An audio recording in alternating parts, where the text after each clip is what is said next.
What's going on with my thing?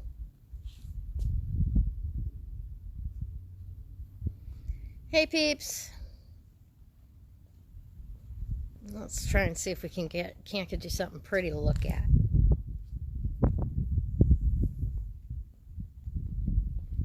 Hey Marcy. Thanks for joining.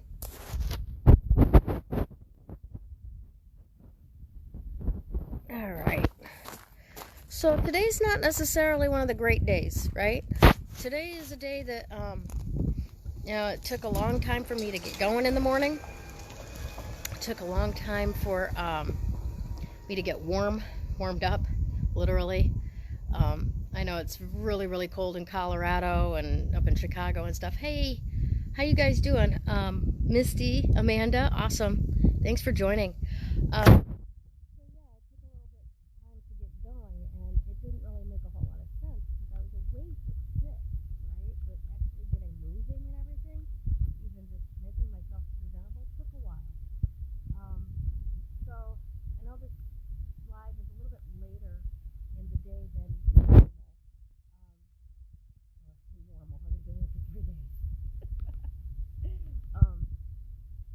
It's a couple hours later, and it's mainly because I've been trying to manage what I realized are body memories. Because today is the 30th of October, and there was a situation that happened back 35 years ago, right? And so I'm going to tell you this story about it, but I want you to understand before I start, I'm not telling this story to glorify what life was like back then. I'm doing it for a different purpose entirely. But, here's what happened. So, October 29th, I was 15 years old, and I went to a party where actually it was a band event. A couple of my friends were in a band, and I went to go see them performing, and I was going to take pictures of them performing. So great, okay, no problem. Being 15 years old and living in Detroit, and being a little bit of a wild child that I was at the time, who am I kidding? I still am. But I dropped a couple of hits of acid and went to this event and was taking pictures, and lo and behold, there's this person in the audience at this event, and he's gosh, I'm just really trying to get a good spot here. So he was gorgeous. About 6 foot tall, blonde hair, blue eyes, and a nose like Barry Manilow, and that may not be your thing, but it caught my eye for sure. So I made myself known, and we went for a ride with him and his friends in his car. And over the course of that evening, let's see, all the fun things that we did. We tried to get into Canada and we refused at the border. They inspected our car and sent us away. He had to get gas at one point, and I was sitting in the middle seat in the front when a little old lady came out with a broom and smashed his windshield because he was doing what's called a gas and go, and we got away. Not with a big old spider web in front of me on the window. And mind you, when you're on acid, trust me, this is quite an experience to remember. And let's see what else happened that night. We did an awful lot of driving around, just doing things, just having fun, just laughing and playing with friends, kind of thing. And by the end of the evening, which was actually more like sunbreak or daybreak the next day,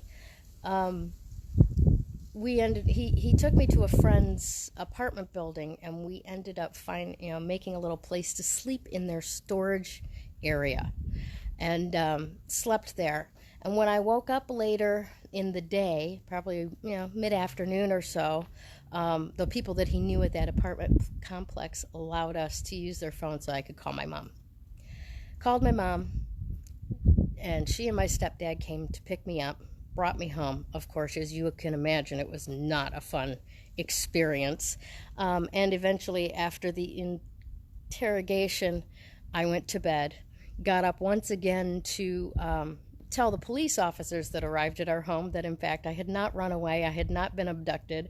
I had been partying for a day and a half without my parents knowing where the hell I was. And then I proceeded to sleep through until November 1st. Okay? So, this big, huge event that happened in my life comes back to me every Halloween. Because, being in Detroit, Devil's Night is a big thing. Halloween is a big thing. And, how do I want to put this?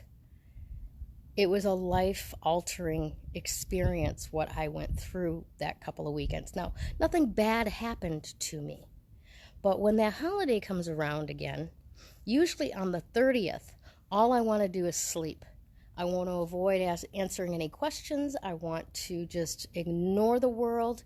And I think that is hooked to that interrogation, so to speak, that I went through with my parents.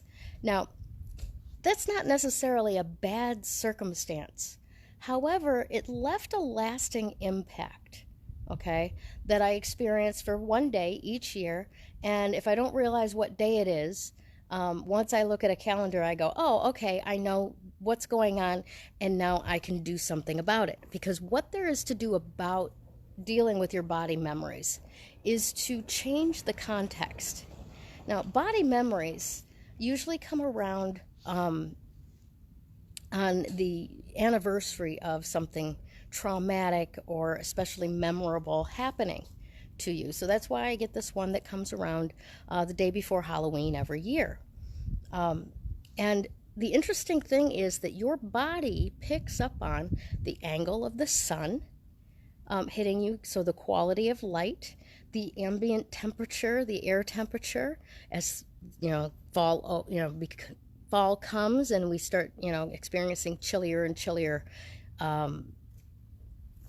temperatures. Our body senses that as well and responds to that. And that memory harkens back to this particular period of time because all of these environmental signals are triggering that. Okay, you get that? All right, cool. So if you're following with me still, go ahead and put hashtag trigger in the comments section so I know you're still with me here. And thanks again for coming. Thanks again for showing up today. I really appreciate it because here's the important part about this that I'm talking about today. What there is to do about body memories is to change the context, okay? So in my day-to-day, the things that I did, right? I was late morning when I realized what was happening, right? So what I did was I asked somebody who loves me, let's go have lunch today. That was something that I didn't do back then. So that creates a new memory, a new body memory of going to lunch with that same sunshine, with that same air temperature. So that changes the context. You get what I'm saying? All right. And then I went for a long walk. I wanted it to be longer, but I got a phone call that I had to do something, and I ended up coming back home to do that and shooting this video from home instead of on my walk like I had expected to. But the important point is to get your body moving, get the blood flowing, and get exposed to that same light and that same temperature, but with a different context so that you can actually start refuting the context of that traumatic memory. Now, this is a little situation, right? I got a memory that comes back from 35 years ago. No big deal, right? Take a walk, go out to lunch. You pretty much can salvage the day out of it.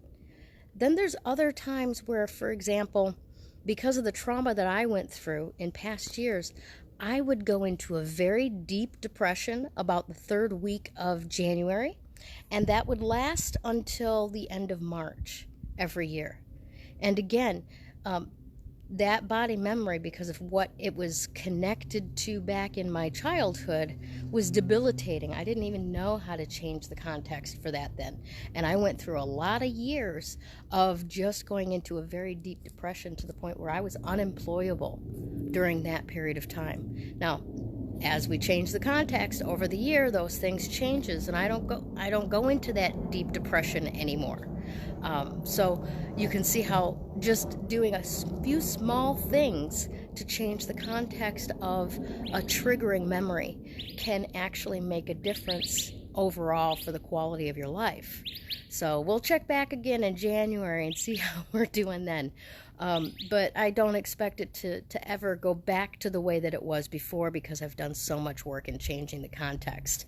So if you'd like to know more about actually changing the context for your body memories, put hashtag context in the content section, and I'll reach out to you for a private conversation, and we'll get you feeling better. All right. Thank you again so much for tuning in with me today. It's been wonderful, and I think I'm going to go do something nice for myself. Why don't you go do something nice for you too? Have a great day, guys. Bye.